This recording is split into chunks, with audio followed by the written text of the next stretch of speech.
Hello everyone. I am happy to welcome you to another interesting topic about collagen structure. Here today we are going to see about what are all the different types of collagen and how does it present as diseases. Say for example, when there is a when there is problem in type 1, type 2, type 3 collagen, then we have osteogenesis imperfecta, stickler syndrome, Ehlers-Danlos. Alport we have a defect in type 4 collagen, and the Marfans we have a defect in fibrillin. So we will see a little bit in detail about all this, and we will also focus how the exam questions are oriented. So without further delay, let's proceed to the topic.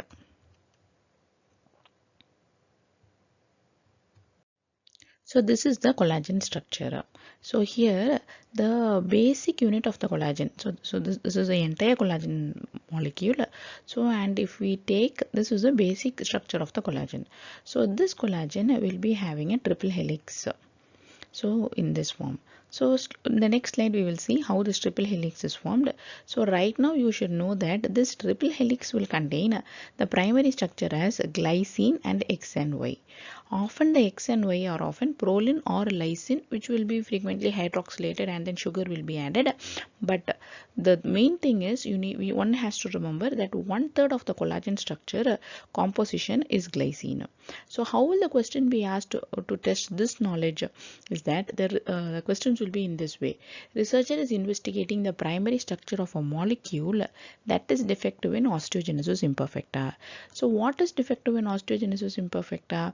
The collagen structure is the one which is defective in osteogenesis imperfecta. Now, which amino acid is likely to be most abundant in this molecule? So obviously the answer is glycine, because 1/3 of the collagen composition has glycine in it. So glycine is the abundant amino acid which is present. Collagen genes will be transcribed in the nucleus, and the procollagen will be synthesized and modified in the endoplasmic reticulum, and the pre-procollagen will be released out of the nucleus into the cytoplasm, where it will undergo some more modification and processing to form the mature collagen. Let's learn it with my animations. So this is the pre-procollagen. So here we have that glycine with the hydrolyzine as well as the proline.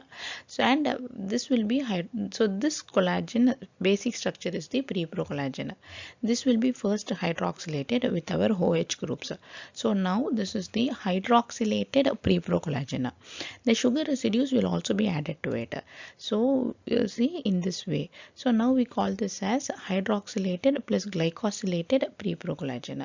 So once this is formed, automatically the triple helix will form. Spontaneously the triple helix will form. So this is also the pre-procollagen. Now this pre-procollagen will be secreted out of the nucleus into the cytoplasm.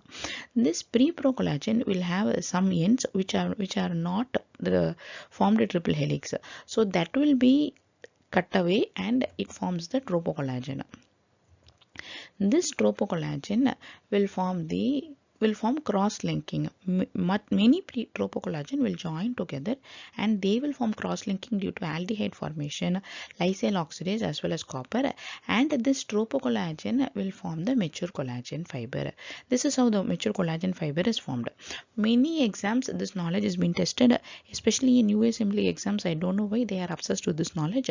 So I would suggest you to take a look again and memorize this as much as possible. Okay, so let's see about the diseases.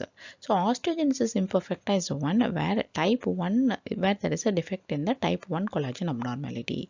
So what is basically a tensile strength? Tensile strength is the material's ability to resist being pulled apart under tension. So even if you pull it under tension, it will not give way. That means that particular material has a high tensile strength. In osteogenesis imperfecta, we have a defect in type 1 collagen. Type 1 collagen is one which has a high tensile strength, and therefore, since this is absent, the bones are more prone to fracture. And even those even if we get a even if we have a wound, so the wound will heal, isn't it? But here there will be a late wound healing will happen, and there will be fractures at different stages of healing, because even before the one fracture could heal, they will be sustaining another fracture. So most often this will be mistaken for child abuse, because they have fractures at varying stages of healing. And the clinical feature is that the child will be having a blue sclera. So this is the blue sclera is generally very easy, this clinical feature, so they will omit it from questions. So mostly they will be having a bone fragility, hearing loss, conductive hearing loss. So why would one have a conductive hearing loss? This is because of the malformation of the ossicles. The ossicles will not be formed properly because of the defective collagen abnormality. So because of the malformation of the ossicles, they will be having a conductive hearing loss. So these are the clinical features of osteogenesis imperfecta. The second one is the stickler syndrome. So here there is a defect in the type 2 collagen abnormality. They will also be presenting as a congenital hearing loss. This is also because the abnormal collagen impairs the structural integrity of the cochlea as well as the surrounding tissues. But here they will lead to sensorineural hearing loss. This is because of the damage to the auditory nerve that happens here. So that is the difference between the osteogenesis type 1 as well as the type 2 collagen abnormality. And apart from that, they will also be having a cartilage, intervertebral discs, as well as vitreous humor issues. Ehlers-Danlos Syndrome is where the type 3 collagen abnormality. So we already know that Ehlers-Danlos Syndrome is the one which presents with hyperextensible skin and joints, and they will also be having easy bruising. So similar to any collagen abnormality, here we will again have an aortic dissection, mitral valve prolapse, and some people they will also be having circle of Willis-Berry aneurysm too in Ehlers-Danlos because of the collagen which is present in the arterial walls. Defective, it is defective, right? So that's why they will also be having abnormalities like this. Alport and good pastures are where the type 4 collagen is abnormal. Alport syndrome is the X-linked recessive. So here, because of the type 4 collagen mutation, the type 4 collagen is mostly present in the glomerular basement membrane. Since that collagen is abnormal, they will be presenting with hematuria. The only difference between Alport and good pastures is that both have type 4 collagen abnormality, but in Alports it is because of an X-linked genetic mutation. But in good pastures there is autoantibodies against type 4 collagen. Okay, that's it. And the type 4 collagen is also present in the eyes as well as ears. So in Alport you will be having a defective eye and an ear problem, but whereas in good pastures the type 4 collagen, since the type 4 collagen is also present in the lungs, they will be presenting with hemoptysis along with hematuria. If you want to know more about Alport good pastures, I have a video where I have taught on whiteboard about Alport and good pastures in my playlist on renal system for USMLE. I will give you the link above so that it will be easy for you to access. And here we will be seeing the immunofluorescence where it shows a linear deposits along the glomerular basement membrane. This is the commonly seen in good pasture syndrome. So this is also an important question where the important point which is frequently asked in the MLE exams.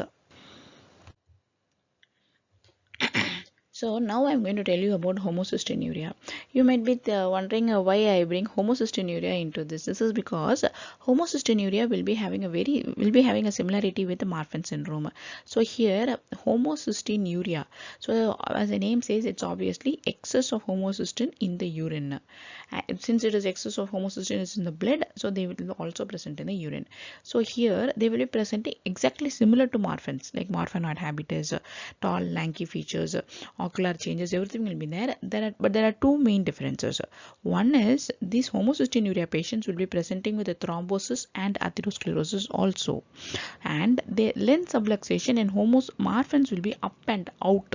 The lens will be up and out, but whereas in homocystinuria the lens will be down and in. So how will the questions be asked about this? So they will confuse, they will want to test you whether you are very clear about Marfan's and homocystinuria. So here there will be a 12-year-old female who is a tall and lanky and was found to be myopic on a school visual acuity exam. So tall, lanky, myopic, then we will be thinking about Marfan's. Then again they will be telling you that they have a thrombotic episode. And the question might ask you what is the diagnosis. The diagnosis is homocystinuria. So similar to many enzyme deficiencies, this is also an autosomal recessive defect. And what is the enzyme that is defective?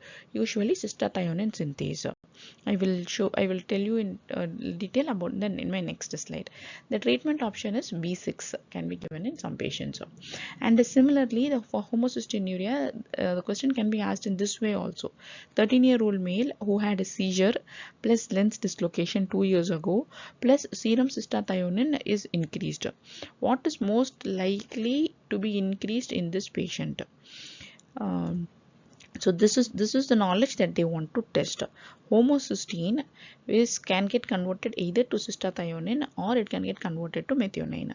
So for cystathionine to be for it to get converted to cystathionine, we need a cystathionine synthase, obviously, right? Cystathionine is produced, so therefore the name cystathionine synthase.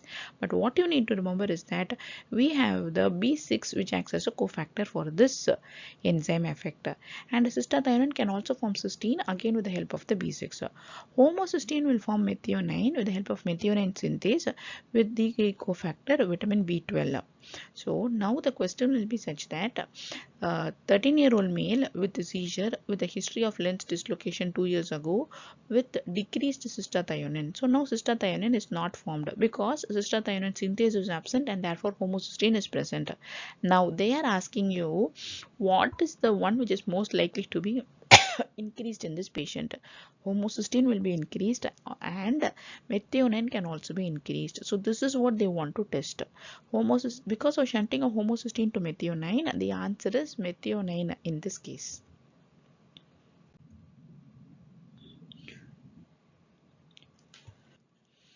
I will give you another example for this homocysteine, how the questions are focused. 31-year-old female with a flat feet and a pectus excavatum with a mid-systolic click, and the abnormal molecule in this patient is best described as which of the following? What is that which is abnormal in this patient? So here the answer is glycoprotein. What is this glycoprotein? This glycoprotein is nothing but it is fibrillin which forms a sheath around elastin. So what is the diagnosis? Here the diagnosis is Marfan's. Okay. Marfan's is autosomal dominant where the defect is present in the fibrillin EFBN1 or 2 genes on chromosome number 15. The fibrillin is not related to collagen. It is the one which will stabilize the elastin. So since fibrillin is therefore fibrillin is a glycoprotein which forms a sheath around the elastin. And additionally, they will also be having aortic regurgitation.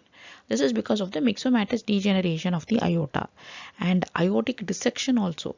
That is because of cystic medial necrosis. And in addition, they will also be presenting with scoliosis. With this, we come to the end of collagen disorder, where I would like to tell you one extra point where about Williams syndrome. Sometimes they might ask you about Williams syndrome, where the defect will be in elastin. So when the defect is in elastin, it is Williams. When the defect is in fibrillin or the glycoprotein or the sheet around the elastin, then that is Marfan's. And there are when the defect is in the 4 types of collagen, that they are all the collagen disorders which we saw previously. Now we are going to an entirely new topic, that is about the antibiotic resistance, which is the plasmid loss. So here they will be giving you a question like, an investigator is studying a vancomycin resistant bacterial strain. After many generations of propagation, vancomycin sensitivity is observed at a frequency of 1 per 200 cells. What is the mechanism for the loss of resistance? Initially, it was resistant for vancomycin. After a while, it is found to be sensitive. Why? This is because of the loss of plasmid loss. Because many antibiotic resistant genes will be located in the bacterial plasmid. So this is what a plasmid. Welcome to a bacterial plasmid. So This plasmid is the one which is responsible for antibiotic resistance. Vancomycin resistant bacterial strain is the one which carries a plasmid. So that because it is resistant, there is multiple generations of bacterial growth. But when we find sensitivity, that is because of antibiotic, that plasmid has been lost, which was carrying that resistant gene. Now we also need to know that there are three important roles for this plasmid. One is that it serves as the ORI. What is that? It will initiate the DNA replication. It is the origin of replication. The second one is the site of endonuclease action. So then the endonuclease, what is an endonuclease? What is a polylinker? Polylinker is a site where the endonuclease can act. What is an endonuclease? Endonuclease is an enzyme which can cleave. You can remember it like a scissors. It is a kind of scissors which can cleave that particular site. Fine.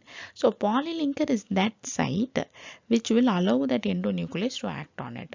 So it will initiate DNA replication and it is a site for endonuclease action. And antibiotic resistance. This plasmid is the one which will confer antibiotic resistance too. A little bit in detail, a little bit overview about cloning. What is cloning?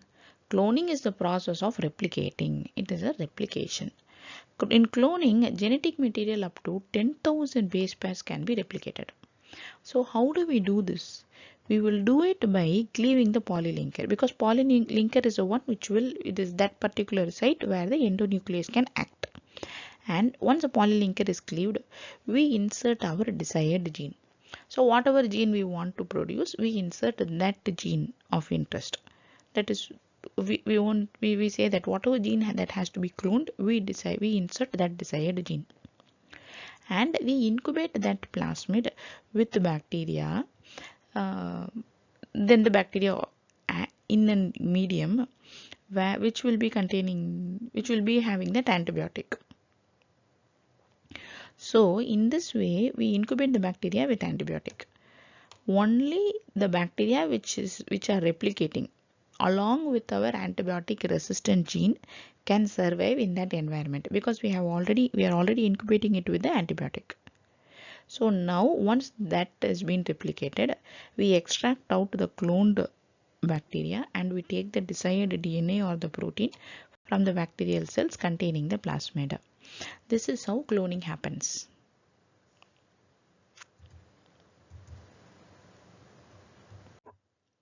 Thank you for listening all this while. I hope this lecture was useful to you all. I have an announcement for you. If you like my lectures, and if you are a medical graduate, or if you are preparing for USMLE exams, and if you like my lectures, and the way I teach you, and if you want to get mentored by me, you can go ahead, send a message in the comment, and I will send you my Google form. Looking forward to see you succeed. Thank you. Have a good day.